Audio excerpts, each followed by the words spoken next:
नमस्कार दोस्तों, JS classes में आपका स्वागत है। तो आज जो सामान्य विज्ञान के अंतर्गत भौतिक विज्ञान हम लोग पढ़ रहे हैं, उसमें ये तीसरा भाग है। तो अगर प्लीज आपने अगर 2 भाग नहीं देखा है तो उसको जाकर देखिए, जो आपके एग्जाम पॉइंट ऑफ व्यू से बहुत ही महत्वपूर्ण होगा।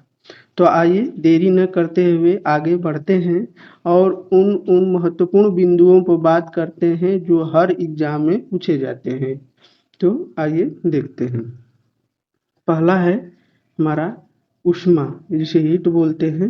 वह ऊर्जा जो एक वस्तु से दूसरे वस्तु में केवल तापांतर के कारण हस्तांतरित होती है, ऊष्मा कहलाती है। यानी जिसमें ताप में अंतर होगा उसके कारण वो क्या होती है, एक स्थान दूसरे स्थान तक स्थानांतरण होती है, ट्रांसफर होती है। तो उसको हम क्या कहेंगे, ऊष्मा। आगे भी हमने लिखा है कि देखिए, अर्थात जिसमें हमें ठंड एवं गर्म होगा, गम नहीं, गर्म का एहसास होता है। इसमें हमें छूने से ठंड, जैसे ठंड है या गर्म है, ये एहसास होता है, वो इस एक प्रकार की क्या है, ऊष्मा है। ये आप लोग ध्यान रखेंगे, जो एग्जाम पॉइंट ऑफ व्यू से बहुत ही महत्वपूर्ण है। देखिए, ऊष्मा के मात्रक में क्या है कि ऊष्मा का एसआई मात्रक जूल होता है। एसआई मात्रक जो होता है, जूल होता है। इसके लिए निम्न मात्रक का भी प्रयोग किया जाता है। जैसे और भी मात्रक हैं जिनका प्रयोग ऊष्मा में करते हैं हम लोग, तो उसको भी देखते हैं हम लोग कि कौन कौन से हैं। देखिए, आपका एक है, 1 कैलोरी बराबर 4.186 जूल। 1 कैलोरी बराबर, कभी कभी 4.2 दे देता है जूल, तो उसमें कंफ्यूज नहीं होना है। 1 कैलोरी बराबर एक्चुअली इसका मान इतना ही होता है, कभी जैसे अप्रोक्स में दे देता है 4.2, तो आपको उसमें घबराने की बात नहीं है। और दूसरा देखिए, 1 किलो कैलोरी बराबर वही 1000 से गुणा कर देंगे तो 4186 जूल हो जाएगा। ठीक है, या 1000 कैलोरी। ठीक है, 1000 कैलोरी, 1 किलो कैलोरी बराबर 1000 कैलोरी भी होता है। देखिए, एक BTH, इसको बोलते हैं British thermal unit. Full form में याद रखना है, ब्रिटिश थर्मल यूनिट बराबर बराबर होता है 252। आपको ये याद रखना है, 252 कैलोरी। आगे है ताप। ताप देखिए, ऊष्मा ताप में अंतर क्या है, यही चीज है, कभी कभी एग्जाम पूछ देता है, तो इसको ध्यान रखेंगे। जैसे ताप में टेम्परेचर, इसको इंग्लिश में बोलते हैं। देखिए, वह भौतिक कारक जो एक वस्तु से दूसरे वस्तु में ऊष्मीय ऊर्जा के प्रवाह की दिशा निश्चित करता है। जैसे जो ऊष्मीय ऊर्जा के प्रवाह को ये निश्चित करता है कि वो ताप किस प्रकार का है। तो अर्थात जिस कारण से ऊर्जा स्थानांतरित होती है उसे ताप करते हैं। पहले में क्या था कि जो तापांतर के कारण ऊर्जा स्थानांतरित हो रही है तो उसे क्या बोलेंगे, ऊष्मा। लेकिन जो उसकी प्रॉपर्टी, उसका गुण है, वही उसका क्या है, ताप है। ताप से वो हम लोग क्या करते हैं, टेम्परेचर मेजर करते हैं, पता करते हैं कि कितना ताप है। और उसी प्रकार जो टेम्परेचर को मापने का उपकरण है उसके बारे में भी हम लोग जानने की कोशिश करते हैं। देखिए, इसे बोलते हैं तापमापी या थर्मोमीटर। आप थर्मोमीटर, ताप मापने के लिए जो उपकरण प्रयोग में लाया जाता है उसे तापमापी कहते हैं। इसके निम्न प्रकार के ताप मापने प्रचलित हैं। जैसे कि जो टेम्परेचर को मापने का कार्य करते हैं उसको क्या बोलते हैं, थर्मोमीटर इंग्लिश में, या तापमापी बोलते हैं। तो इनके अलग अलग पैमाने हैं, इन पैमानों को हम लोग देखेंगे और इससे आपको न्यूमेरिकल भी आपका कवर हो जाएगा, क्योंकि इससे न्यूमेरिकल भी क्वेश्चन आते रहते हैं, तो इसको भी आप लोग ध्यान में रखेंगे। देखिए, पहला है सेल्सियस पैमाना।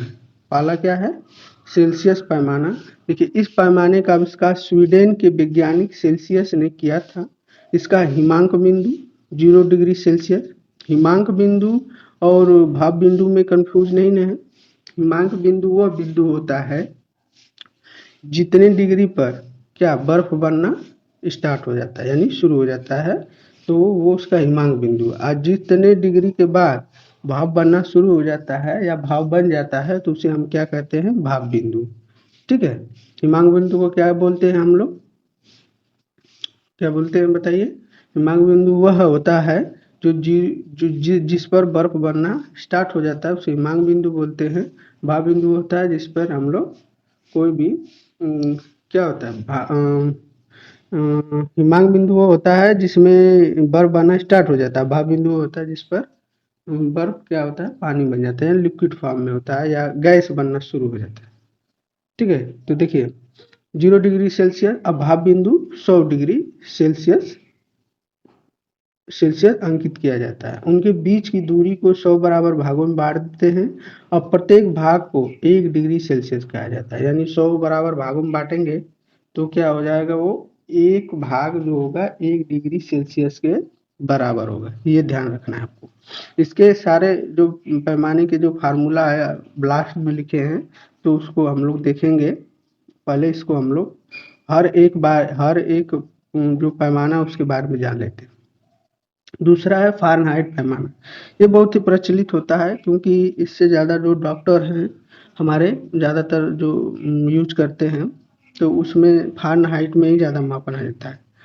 चलिए आप कमेंट बॉक्स में ये लिखिए कि जो व्यक्ति का है वो कितना टेम्परेचर होता है, जो सामान्य व्यक्ति का टेम्परेचर कितना होता है, फ़ारेनहाइट में बताइए, केल्विन बताइए और आपका सेल्सियस में। तो देखिए इसका आविष्कार जर्मन वैज्ञानिक फ़ारेनहाइट ने किया था। जर्मन वैज्ञानिक फ़ारेनहाइट, इसका हिमांक बिंदु 32 डिग्री फ़ारेनहाइट और भाप बिंदु आपका क्या है 212 डिग्री फ़ारेनहाइट है। इनके बीच की दूरी को 180 बराबर भागों में बांट दिया जाता है। तो उसमें कितना 100 में था, उसका हिमांक बिंदु कितना था 0 डिग्री और भाप बिंदु कितना था आपका 100 डिग्री, और उसको बीच की दूरी कितने भागों में बांट रहे थे हम लोग 100 बराबर, ये कितना है 180 बराबर भागों में बांट दे रहे। तो ये भी बहुत ही प्रचलित है। आगे देखते हैं। आगे है आपका केल्विन पैमाना। केल्विन पैमाना में इसका हिमांक बिंदु 273 केल्विन एवं भाप बिंदु 373 केल्विन होता है। इनके बीच की दूरी को सामान्य 100 भागों में विभाजित कर दिया जाता है। इसका अब हिमांक बिंदु याद रखेंगे और भाप बिंदु, ठीक है, हिमांक बिंदु और भाप बिंदु। आगे है रोमर पैमाना। ये बहुत ही प्रचलित नहीं है, लेकिन इसको भी आप लोग याद रखेंगे। कभी कभी पूछ देता है एग्जामिनर, जिसे आपको याद रहेगा तो आप कर लेंगे। तो देखिए इसका हिमांक बिंदु 0 डिग्री र्यूमर एवं भाप बिंदु 80 डिग्री र्यूमर होता है। इनके बीच के भाग 80 बराबर भागों में बांट दिया जाता है। तो ये भी बहुत अब जी इन चारों पैमानों को एक साथ देखेंगे और इनके फार्मूलों को बारे में हम लोग डिस्कस करेंगे। ठीक है, देखिए पहला हम लोगों ने क्या पढ़ा था कि सेल्सियस पैमाना। सेल्सियस पैमाना में देखिए C-0 मतलब ये जो हिमांक बिंदु था बटा के 100 बराबर भागों में बांट रहे थे हम लोग, 100 से भाग दीजिए। उसी तरह -32 बटा के 180, K-273 बटा के 100 और R-0 बटा के 180। यानी कि एक्चुअली आप इसको थोड़ा और संक्षेप में लिखेंगे तो ये वाला पैमाना आपके लिए बहुत ही सरल हो जाएगा। C/5 और F-32/9, K-273/5 और R/4। क्या है कि नीचे वाले भाग को 20 से हम लोग क्या कर दिए हैं, भाग कर दिए हैं, जो हर है। ठीक है, नोट वाला आप लोग याद रखेंगे। पहले सेल्सियस पैमाने को क्या लिखते हैं, सेंटीग्रेड पैमाना कहा जाता था, कहा जाता था। ठीक है, अब केल्विन में व्यक्त ताप में डिग्री नहीं लिखा जाता। देखिए ऊपर हमने नहीं लिखा है तो इसमें डिग्री नहीं लिखा जाता है। पारा -39 डिग्री सेल्सियस पर जम जाता है, इसीलिए सामान्य तापमान पर पारा क्या होता है, लिक्विड फॉर्म में होता है। तो ये आपको ध्यान में रखना है। आगे चलते हैं। आगे क्या दिया हुआ है, देखिए ऊष्मीय प्रसार जिसको थर्मल एक्सपेंशन बोलते हैं। तो इसमें क्या होता है, जैसे किसी वस्तु को गर्म करने पर उसकी लंबाई, क्षेत्रफल और आयतन में वृद्धि होती है। और जैसे किसी वस्तु को आप गर्म कर रहे हैं तो उसमें लंबाई, क्षेत्रफल और आयतन में वृद्धि हो रही है, तो उसका क्या है, वो उसमें प्रसार हो रहा है कि ऊष्मा के द्वारा वो क्या हो रहा है, प्रसार हो रहा है। तो लंबाई में अगर वृद्धि होगी तो उसको बोलेंगे रेखीय प्रसार हो रहा है, जिसको अल्फा बोलते हैं। अगर क्षेत्रफल में वृद्धि होगी तो उसको बोलेंगे क्षेत्रीय प्रसार गुणांक, जिसको बीटा बोलते हैं। अगर वही आयतन में वृद्धि होगी तो आयतन प्रसार गुणांक, जिसको गामा से व्यक्त किया जाता है। तो ध्यान रखें, रेखीय प्रसार गुणांक अल्फा, क्षेत्रीय प्रसार गुणांक बीटा, आयतन प्रसार गुणांक गामा। ये याद रखना है आपको। इसका रेशियो भी बहुत ही महत्वपूर्ण है, इससे क्वेश्चन पूछ देता है, तो ये रेशियो याद रहेगा, आप कर जाएंगे। देखिए अल्फा बीटा गामा, यानी कि एक संबंध है, दो संबंध है, तीन। बीटा बराबर होता है 2 गुणे अल्फा, और गामा बराबर होता है 3 गुणे अल्फा। तो ये याद रखना है, क्योंकि कभी बीटा का मान दे देगा, पूछेगा कि अल्फा, बीटा का मान दे देगा तो पूछेगा अल्फा का मान क्या होगा। अल्फा का मान दिया रहेगा, आपको बीटा का मान पूछ देगा। अल्फा का मान दे देगा, गामा का मान पूछ देगा। तो ये याद रखना है। देखिए ऊष्मा का संचरण, ऊष्मा का संचरण, ऊष्मा एक स्थान से दूसरे स्थान तक जाने को उसका ऊष्मा का संचरण कहते हैं। इसकी 3 विधियां हैं, जैसे कि वो एक स्थान दूसरे स्थान तक जाना क्या है, ऊष्मा का संचरण है। लेकिन कितने विधियों से ये जाता है, इसके 3 विधियां, इन विधियों के बारे में हम लोग थोड़ा देख लेते हैं। ठीक है, आगे बढ़ते हैं। पहला है आपका चालन, कंडक्शन, कंडक्शन के माध्यम से। देखिए जब चालन के द्वारा ऊष्मा पदार्थ में एक स्थान से दूसरे स्थान तक पदार्थ के कणों को अपने स्थान पर परिवर्तन किए बिना पहुंचती है तथा पहुंचती है तथा ठोस में उसका संचरण चालन विधि द्वारा ही होता है। जो ठोस वस्तुएं हैं तो उसमें आपका जो ऊष्मा का संचरण किस माध्यम से होगा, आपका चालन विधि से, यानी कंडक्शन माध्यम से होगा, जिसमें कणों को अपने स्थान परिवर्तित किए बिना वो क्या करेंगे, एक स्थान से दूसरे स्थान तक। देखते हैं कि आप कोई लोहे की रॉड ले लीजिए, अगर उसमें आप गर्म कर रहे हैं तो अगर आप पहले सिरे पर गर्म कर रहे हैं तो आपके लास्ट सिरे पर आपको ऊष्मा महसूस होता है कि नहीं, ये रॉड गर्म हो गया है। तो उसका कारण क्या है, आपका कंडक्शन यानी कि चालन विधि।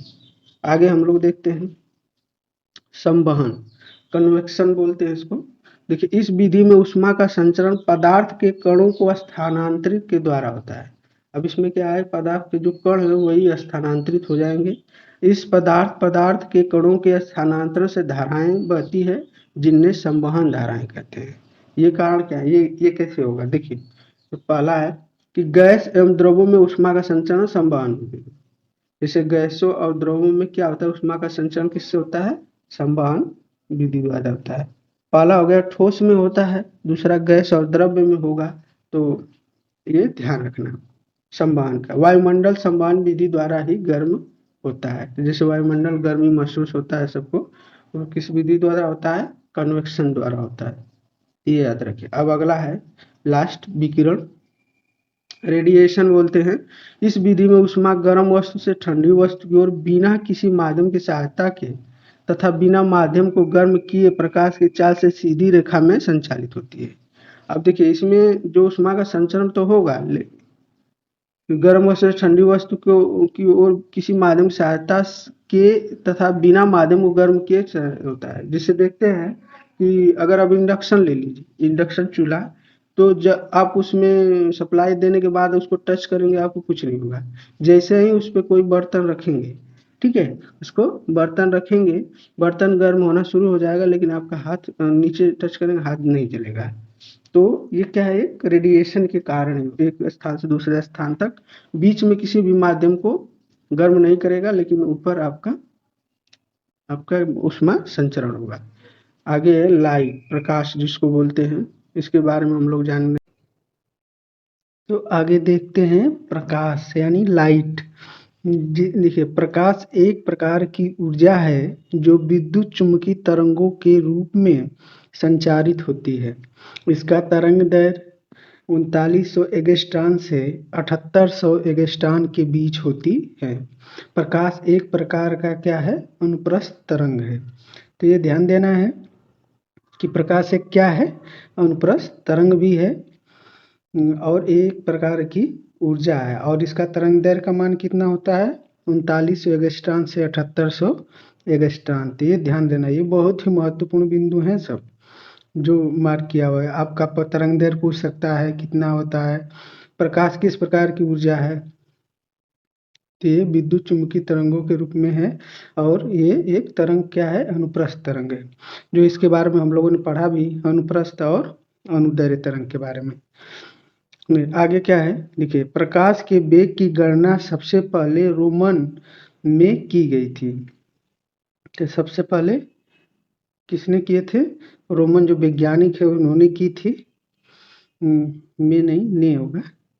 तो रोमन ने की थी। वायु तथा निर्वात में प्रकाश की चाल सबसे अधिक होती है, यानी 3 × 10⁸ मीटर प्रति सेकेंड। ये ध्यान देना है आपको कि प्रकाश वायु या निर्वात में प्रकाश की चाल कितनी होती है? 3 × 10⁸ मीटर प्रति सेकेंड। देखिए, प्रकाश को सूर्य से पृथ्वी तक आने में औसतन 8 मिनट 16.6 सेकेंड का समय लगता है। कि जो प्रकाश हमारे जो सूर्य से पृथ्वी तक आने में कितना समय लगता है, ये क्वेश्चन बहुत ही हर एक एग्जाम में पूछे जाते हैं, तो इसको भी आप ध्यान में रखेंगे। आगे है कि चंद्रमा से परावर्तित प्रकाश को पृथ्वी तक आने में 1 मिनट 28 सेकेंड का समय लगता है, यानी 1.28 सेकेंड का समय लगता है। ये भी है कि जैसे चंद्रमा है, चंद्रमा जानते हैं कि स्वयं का प्रकाश नहीं है, उससे क्या होता है, सूर्य से वो प्रकाश, सूर्य के द्वारा वो चमकता है, इसलिए चंद्रमा एक उपग्रह है। जो उसको प्रकाश आने में कितना समय लगता है? 1.28 सेकेंड पृथ्वी तक आने में। तो ये भी आपको ध्यान रखना है।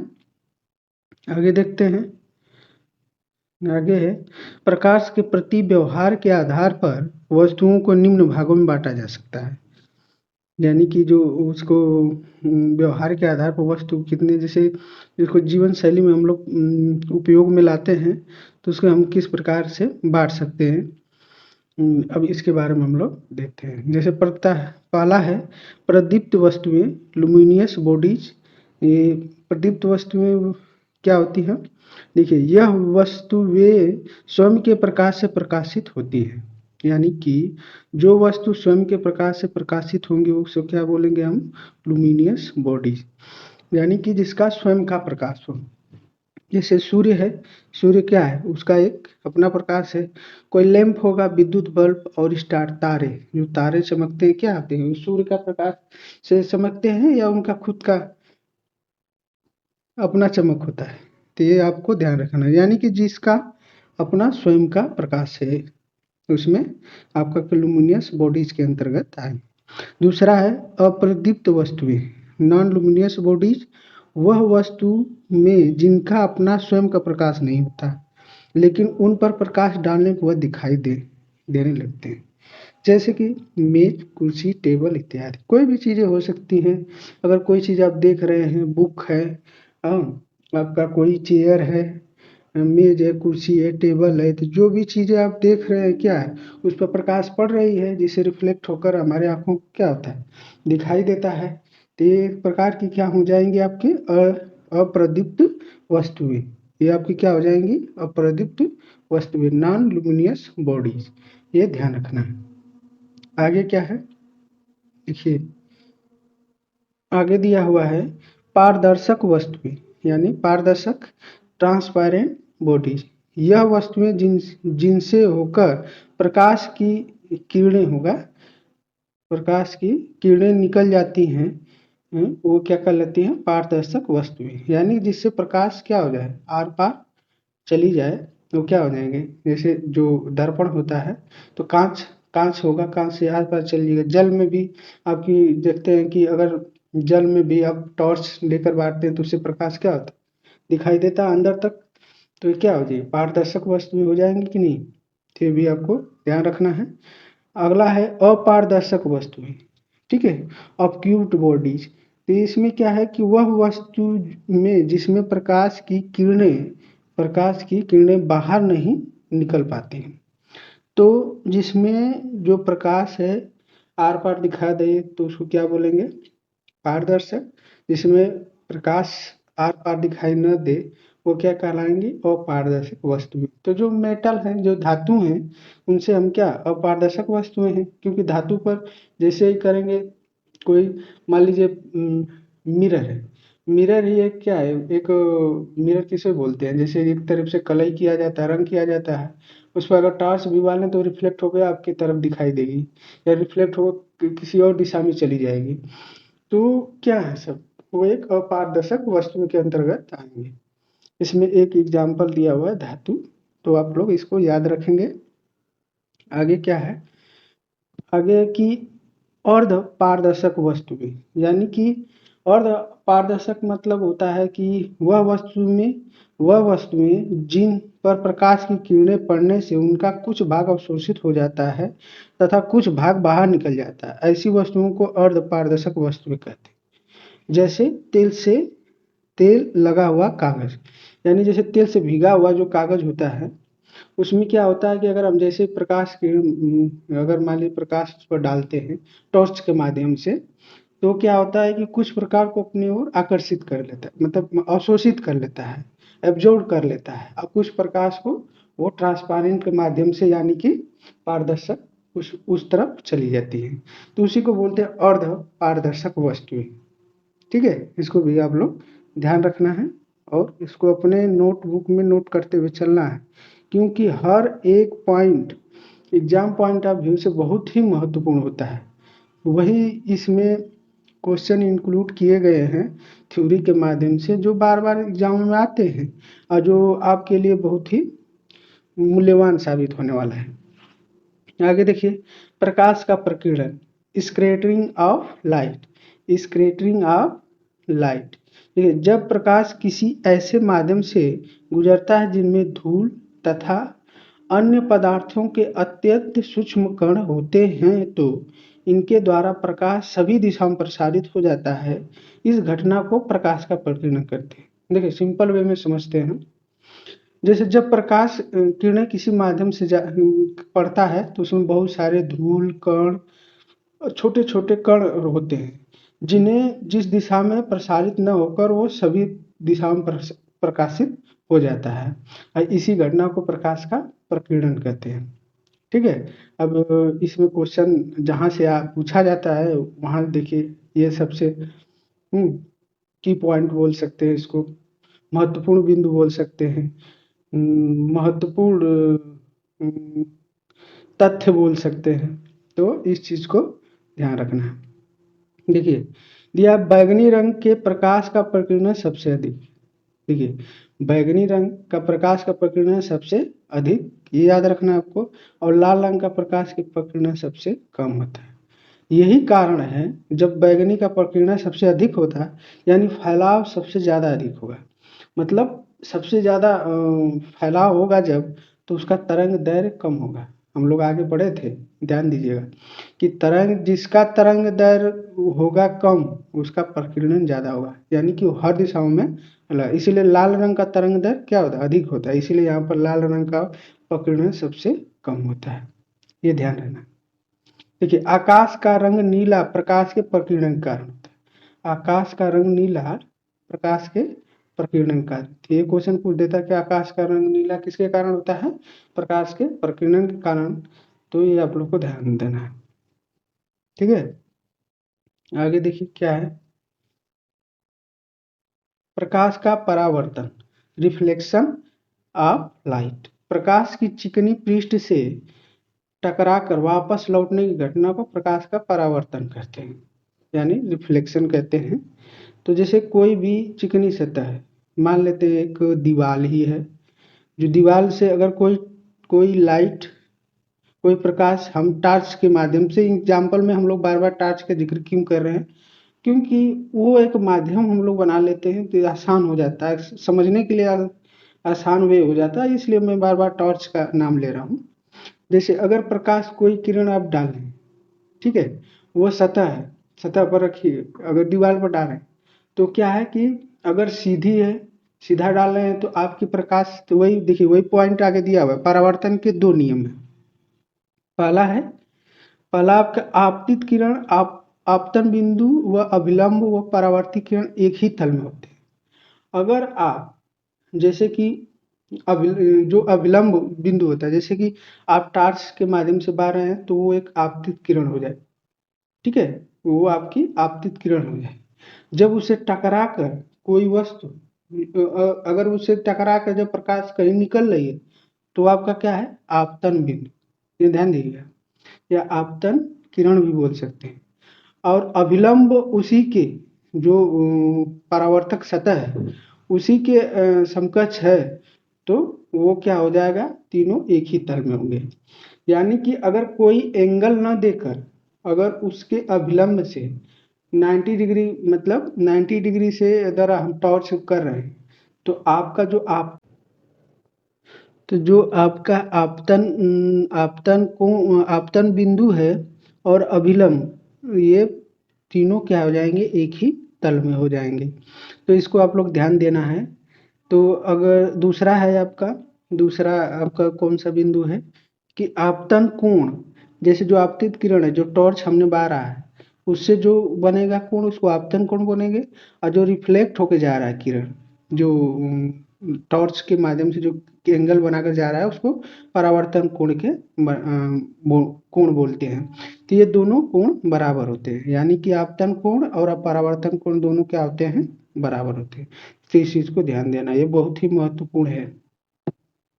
आगे देखते हैं। देखिए समतल दर्पण के परावर्तन। देखिए समतल दर्पण किसी वस्तु का प्रतिबिंब दर्पण के पीछे उतनी ही दूरी पर बनता है जितनी दूरी पर वस्तु दर्पण के सामने रखी होती है। यह प्रतिबिंब काल्पनिक वस्तु के बराबर और पार्श्व उल्टा बनता है। इसको सिंपल वे में समझेंगे। देखिए अगर कोई समतल दर्पण है, ठीक है, समतल दर्पण का मतलब एक दर्पण है जिसके पीछे हम बस हम लोग कलई कर दिए हैं तो क्या हो जाएगा, आपका समतल दर्पण हो जाएगा। ठीक है।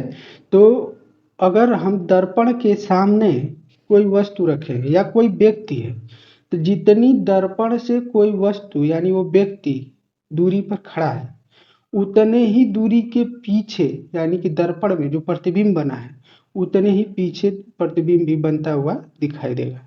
वो प्रतिबिंब किस प्रकार का होगा, वो प्रतिबिंब आपका होगा काल्पनिक वस्तु के बराबर एक पार्श्व एवं उल्टा। यानी कि जो प्रतिबिंब बनेगा वो तो मेरे हम लोग के आँख मस्तिष्क से के कारण हम लोग को जो जो हम लोग का आँख पर बनता है ना, वो जैसे मिरर में जो चीज़ें बनती है वो क्या है, काल्पनिक है, क्योंकि हम लोग कल्पना कर रहे हैं उस चीज़ की। तो काल्पनिक है अवस्तु के बराबर, यानी जितनी बड़ी जितना व्यक्ति व्यक्ति रहेगा उतनी बड़ी उसको प्रतिबिंब बनता हुआ दिखाई देगा और वो उल्टा प्रतीत होगा, उल्टा रहेगा, दिखाई देगा। तो ये चीज़ ध्यान रखना है आपको। फिर से समझते हैं। जब भी कोई दर्पण के सामने कोई वस्तु रखी होती है तो जितनी दूरी पर उस दर्पण से कोई वस्तु रखी है उतने ही पीछे प्रतिबिंब उसकी उतनी ही दूरी पर बनता है। वो प्रतिबिंब किस प्रकार का होगा, काल्पनिक होगा, वस्तु के बराबर होगा और उल्टा बनेगा। ये ध्यान देना। आगे क्या है, दूसरा है यदि कोई व्यक्ति भी चाल से दर्पण की ओर चलता है तो उसे दर्पण में अपना प्रतिबिंब टू भी चाल से अपनी ओर आता हुआ प्रतीत होगा।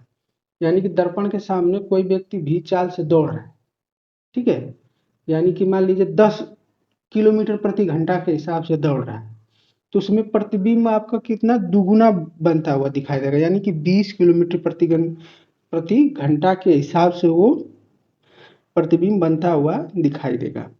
ये चीज ध्यान देना।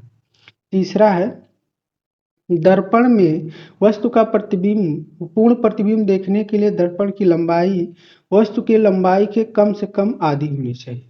ये क्या है, ये क्या माजरा आ गया कि अगर आपको पूरा प्रतिबिंब आपका देखना है कि नहीं मुझे पूरा अपना शरीर बॉडी पूरा देखनी है तो आप जितनी लंबाई का मान लीजिए आपकी लंबाई है एक 60 सेंटीमीटर, अगर आपकी लंबाई एक 60 सेंटीमीटर आपकी हाइट है तो आप इसका आधा यानी कि आधा कर देंगे तो कितना हो जाएगा आपका 80 सेंटीमीटर।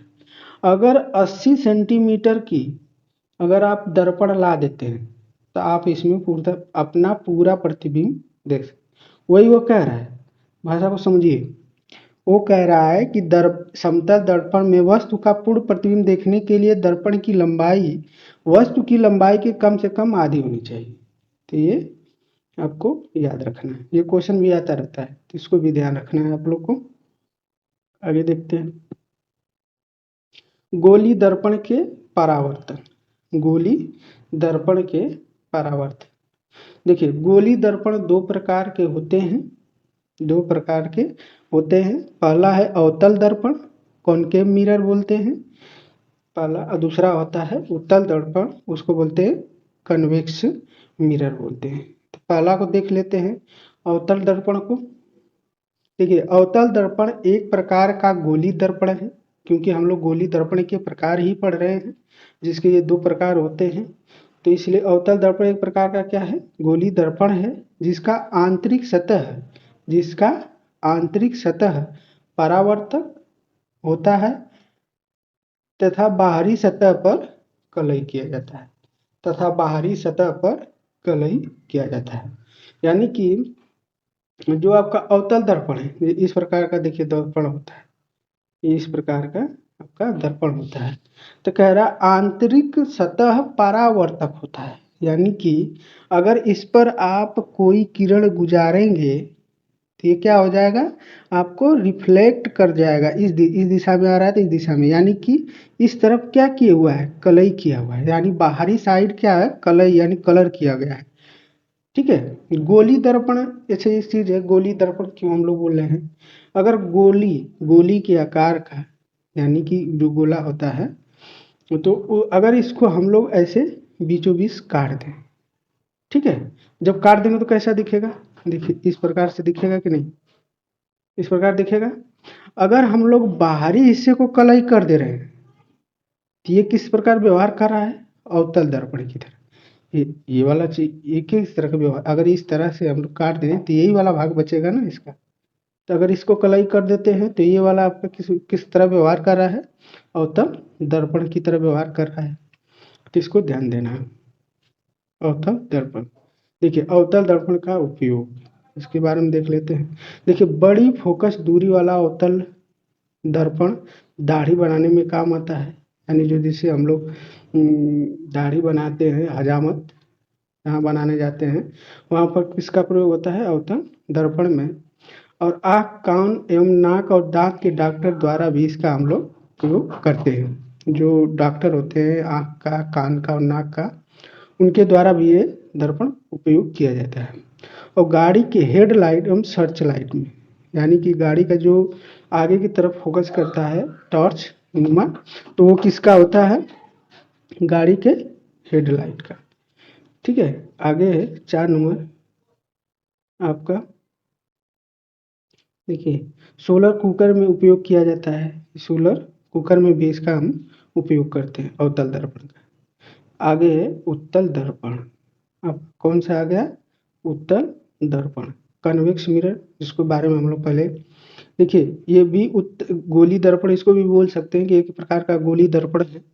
तो ये चीज़ नहीं लिखा हूँ क्योंकि ये गोली दर्पण के ही प्रकार है, तो इसको एक लाइन और भी लिख सकते हैं आप कि ये गोली दर्पण के ही प्रकार है। उत्तल दर्पण एक घुमावदार दर्पण है, एक घुमावदार दर्पण है, जिससे मछली की आँख का दर्पण या अपसारी दर्पण भी बोलते हैं, ये बहुत महत्वपूर्ण है। मछली की आँख का दर्पण एवं अपसारी दर्पण भी कहते हैं। अगर क्वेश्चन आ जाए कि वह कौन सा दर्पण है जिसे मछली की आँख का दर्पण या अपसारी दर्पण भी कहा जाता है, तो क्या है, उत्तल दर्पण। इस चीज को ध्यान रखना है आपको। ठीक है, आगे बढ़ते हैं। देखिए यह दर्पण परावर्तक सतह उभरा हुआ होता है और जो प्रकाश के स्रोत को परावर्तित करता है, वही चीज, यानी इसमें यह दर्पण परावर्तक सतह क्या होता है, उभरा हुआ था। जैसे देखिए पहले क्या, हम तो इस प्रकार ही रहेगा, ठीक है, तो इसमें अंदर की तरफ कलई करते हैं, अंदर की तरफ, तो जब इसमें प्रकाश डालेंगे ना तो ये रिफ्लेक्ट होगा ऐसे, इस प्रकार। तो ये इस प्रकार आपको दिखता है, ये आपको इस प्रकार से दिखेगा, ये होता है इसका ढांचा। तो अब इस चीज़ को भी देखते हैं, कभी कभी फिगर बनाने के लिए दे देता है, तो इसको भी आप लोग ध्यान रखना है। ठीक है, तो यह है, यह दर्पण परावर्तक सतह उभरा हुआ होता है जो प्रकाश के स्रोत को परावर्तित करता है, ये चीज़ आप जान गए। उसमें जो आंतरिक भाग था वो क्या था आपका, परावर्तक सतह था। तो ये दोनों में आप अंतर को समझेंगे अच्छी प्रकार से। अब देखिए इसके प्रतिबिंब के बारे में हम लोग बात कर लेते हैं। इसका प्रतिबिंब का एक ही स्थिति बनती है, ठीक है, तो इसलिए ये महत्वपूर्ण है। और अवतल दर्पण के तो कई प्रतिबिंब बनते हैं, उसकी स्थितियों को चेंज करके हम लोग बदल सकते हैं, इसीलिए उसको लिखा नहीं हूँ कि मतलब जो महत्वपूर्ण है उसी चीज को लिखा गया है। देखिए, उत्तल दर्पण में प्रत्येक दशा में प्रतिबिंब दर्पण के पीछे, उसके ध्रुव और फोकस के बीच वस्तु से छोटा, सीधा एवं आभासी बनता है। ठीक है, ये बहुत ही महत्वपूर्ण है। प्रतिबिंब के पीछे बनता है, ये तो ठीक है। ये देखिए, ये वस्तु से छोटा, सीधा एवं आभासी बनता है, ये महत्वपूर्ण है प्रतिबिंब से संबंधित। इसका उपयोग कहाँ कहाँ हम लोग करते हैं, ये चीज जान लेते हैं। देखिए, उत्तल दर्पण का उपयोग, इसका उपयोग गाड़ी में चालक के सीट के पास पीछे के दृश्य को देखने में किया जाता है, और सोडियम परावर्तक लैंप, ये दो में हम लोग प्रयोग कर सकते हैं इसका। यानी कि जो चालक होता है, ड्राइवर होता है, वो पीछे की चीज़ों को देखने के लिए क्या करता है, इसका प्रयोग करता है। यानी जो साइड मिरर के रूप में उपयोग होता है, उसको हम लोग क्या कहते हैं, उत्तल दर्पण। आगे है प्रकाश का अपवर्तन, रिफ्रैक्शन ऑफ लाइट। ठीक है, ये परावर्तन नहीं है, रिफ्लेक्शन ऑफ लाइट नहीं है, रिफ्रैक्शन ऑफ लाइट है, प्रकाश का अपवर्तन। देखिए, जब प्रकाश की किरणें एक पारदर्शी माध्यम से दूसरे पारदर्शी माध्यम प्रवेश करती हैं तो दोनों माध्यम को अलग करने वाले तल का अभिलंबवत आपाती होने पर बिना मुड़े सीधे निकल जाती है। ये कंडीशन हम लोग ऊपर पढ़ा था, लेकिन इस चीज को भी और अच्छे से समझेंगे। निकल जाती है, परंतु तिरछी आपाती होने पर वह अपने मूल दिशा से विचलित हो जाती है। इस घटना को प्रकाश का अपवर्तन कहते हैं। ये चीज समझ में आया नहीं होगा आप लोग। देखिए, वो कह रहा है कि जब मान लीजिए ये कोई सतह है, ये कोई सतह है, ठीक है, ये कोई सतह है जिससे अगर कोई हम यहाँ से कोई प्रकाश गुजार, ठीक है, कोई प्रकाश यहाँ से आ रही है, आपतित किरण आ रही है, अगर इसे कह रहा है कि एक माध्यम से दूसरे माध्यम गुजारते हैं, ठीक है, अगर अभिलंबवत आपाती होने पर बिना मुड़े सीधे निकल जाती, यानी कि इसमें बिना मुड़े क्या होती है, सीधे निकल जाती है, ऐसे ऐसे निकल जाती है। परंतु जब तिरछी होती है, अगर मान लीजिए यहाँ से गुजारे ऐसे, तो ये क्या होती है, इधर चली जाएगी, कुछ चाहे इधर चली आएगी, इधर चली आएगी, इधर चली जाएगी। तो वही कह रहा है कि अगर अभिलंबवत, देखिए, अभिलंबित अपाती होने पर बिना मुड़े सीधे निकल जाती है, परंतु तिरछी अपाती होने पर अपने मूल दिशा से विचलित हो जाती है। तो इसी घटना को क्या कहते हैं, प्रकाश का अपवर्तन। पहला है, देखिए, जब प्रकाश की कोई किरण विरल माध्यम से सघन माध्यम में प्रवेश करती है तो, जब विरल माध्यम से सघन माध्यम में प्रवेश करती है तो वह दोनों माध्यम के पृष्ठ पर खींचे गए अभिलंब की ओर झुक जाती है। देखिए, दोनों परिस्थितियों को समझें। मान लीजिए ये एक विरल माध्यम, ठीक है, ये विरल है, और ये एक सघन माध्यम, ठीक है। अगर विरल माध्यम से सघन माध्यम में आ रही है तो ये अभिलंब की ओर झुक जाती है, ये चीज, ठीक है। अगर विरल माध्यम से सघन माध्यम तो अभिलंब की ओर झुक जाती है, पहली। दूसरा कंडीशन, अगर ये सघन है, अगर ये सघन है, दूसरा ये विरल है, ठीक है। जब यहाँ से, जब सघन से विरल में आती है तो ये अभिलंब से दूर भागती है, ये अभिलंब से दूर भागती है। ये दो घटना है जिसको आप लोग याद रखना है, ठीक है। तो पहला था वही कि जब विरल से सघन में जाती है तो अभिलंब की ओर झुक जाती है, और जब प्रकाश की किरण सघन माध्यम विलंब की ओर प्रवेश करता है अभिलंब से दूर दूर दूर हो जाती है। लेकिन जो किरण अभिलंब से समांतर में प्रवेश करती है तो उसके पथ में कोई परिवर्तन नहीं होता। अगर वो समांतर है, जैसे इस प्रकार है, अब इसी से गुजार रहे हैं हम लोग, तो इसी में सीधे सीधे निकल जाएगी, कोई उसमें नहीं, ठीक है। जब सघन से विरल में प्रवेश करती है तो ये भी है परिस्थिति। अब देखिए, अपवर्तन के नियम, वही दो नियम है। अपवर्तन के कितने नियम, दो। आपतित किरण, अभिलंब और अपवर्तित किरण तीनों एक ही तल में होते हैं, ये चीज भी हम लोग डिस्कस कर चुके हैं। दूसरा, किन्हीं दो माध्यमों के लिए आपतन कोण साइन ज्या तथा आप अपवर्तन कोण आर ज्या साइन का अनुपात एक नियतांक होता है। ये क्या होता है, नियतांक होता है। साइन आई बटा के साइन आर बराबर म्यू, ये क्या है, यू नहीं है, म्यू है, ये स्नेल का नियम भी बोलते हैं। क्या बोलते हैं? स्नेल का नियम। देखिए, अब महत्वपूर्ण बिंदु है इसके भी। यहीं पे देखिए हम लोग सारा चीज जो पढ़े हैं कवर करने वाले हैं। देखिए, लाल रंग का अपवर्तनांक सबसे कम, तरंग दर ज्यादा। और जिसका तरंग दर ज्यादा, बताइए आप कमेंट बॉक्स में लिखिएगा प्रकीर्णन तब क्या होगा। आगे हम लोग डिस्कस किए थे, जिसका तरंग दर ज्यादा उसका प्रकीर्णन पर क्या होता है? कम होता है। और तरंग दैर्घ्य जिसका ज्यादा है उसका प्रकीर्णन कम। इसलिए लाल का प्रकीर्णन कम हम लोग पढ़े थे, तो इस चीज को ध्यान। तो जब प्रकीर्णन कम तब अपवर्तनांक भी कम। इस चीज को ध्यान दे रहा है कि जब प्रकीर्णन कम तब अपवर्तनांक भी कम, और जिसका अपवर्तनांक अधिक उसका प्रकीर्णन भी अधिक। ये चीज को तरंग दैर्घ्य कम, यही चीज लिखा है। बैंगनी रंग का अपवर्तनांक सबसे अधिक और तरंग दैर्घ्य कम होता है। ये बहुत ही महत्वपूर्ण है। ठीक है, आगे है आपका कि प्रकाश के अपवर्तन के कारण घटने वाली घटनाएं। जो प्रकाश के अपवर्तन के कारण जो घटनाएं घटती हैं उनके बारे में जान लेते हैं। ठीक है, जैसे द्रव में